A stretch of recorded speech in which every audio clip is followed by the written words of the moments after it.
మనకి ఒక తొమ్మిదా తొమ్మిది న్యూక్లియర్ ఆర్మినేషన్స్ ఉన్నాయి. ఈ 9 దేశాలకి న్యూక్లియర్ వెపన్స్ కి సంబంధించినంత వరకు వేరు వేరు దృక్పథాలు ఉంటాయి అన్నమాట. వాళ్ళు న్యూక్లియర్ వెపన్స్ ని చూసే దృష్టి ఒక్కొక్క దేశానికి ఒక్కోలా ఉంటది అనమాట. అమెరికా ఆబ్వియస్లీ దాన్ని సూపర్ పవర్ స్టేటస్ ని సింబలైజ్ చేసేలాగా ఫీల్ అవుతుంది. First nuclear hmm. వెపన్స్ అదే డెవలప్ చేసింది. Only country to ever use nuclear weapons in war కాబట్టి. But it's extremely committed to non proliferation. ఆ ప్రొలిఫరేట్ వెపన్స్ అంటే ఏంటో ఒకసారి క్లియర్ గా చెప్పు. ప్రొలిఫరేట్ అంటే వేరే దేశాలకి విస్తరించడం అన్నమాట. వేరే దేశాలకి న్యూక్లియర్ వెపన్స్ ఇవ్వటం. వేరే దేశాలు న్యూక్లియర్ వెపన్స్ పొందటాన్ని ప్రొలిఫరేషన్ అంటారు.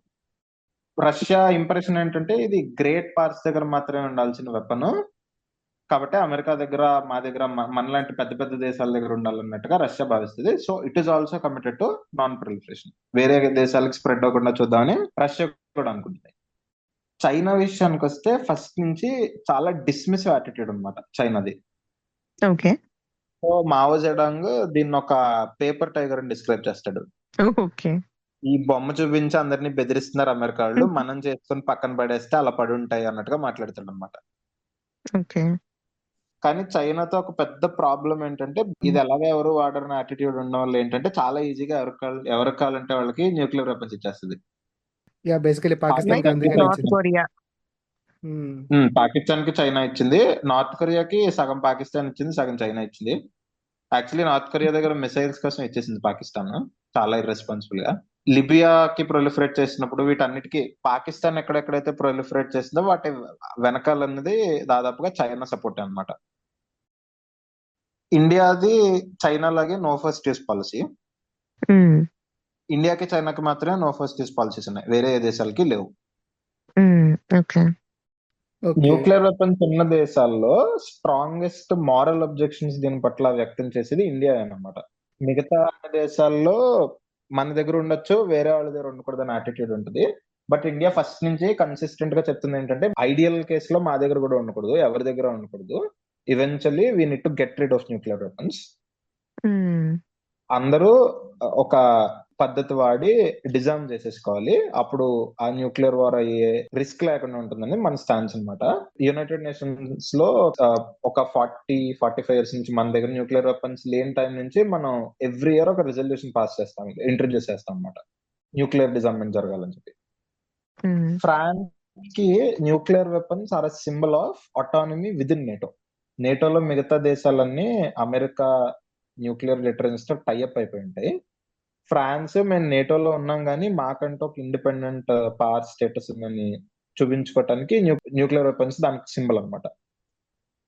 యూకేది చాలా చాలా స్ట్రాటజిక్ అంబిగ్యూటీ ఉంది, దానికి సెపరేట్ గా న్యూక్లియర్ వెపన్స్ ఉన్నాయని పేరు కానీ మోస్ట్లీ యుఎస్ అంబ్రెల్లాతో చాలా క్లోజ్లీ టైడ్ అన్నమాట యూకేది.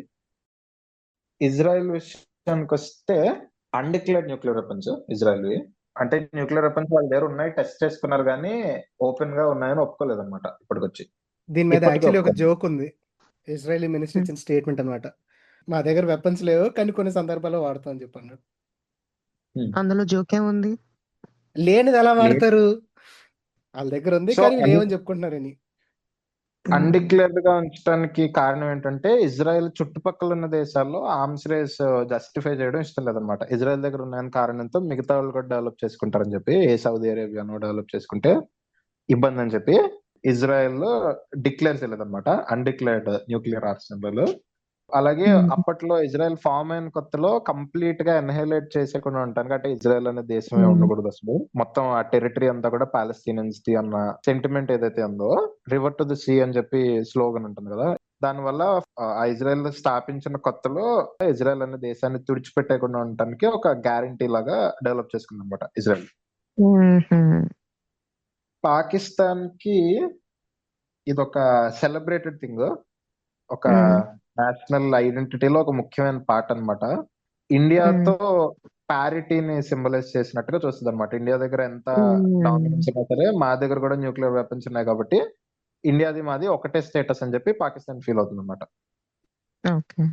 ఒక సిల్వర్ బుల్లెట్ లా వాడటానికి కూడా ట్రై చేస్తుంది న్యూక్లియర్ వెపన్స్ ని.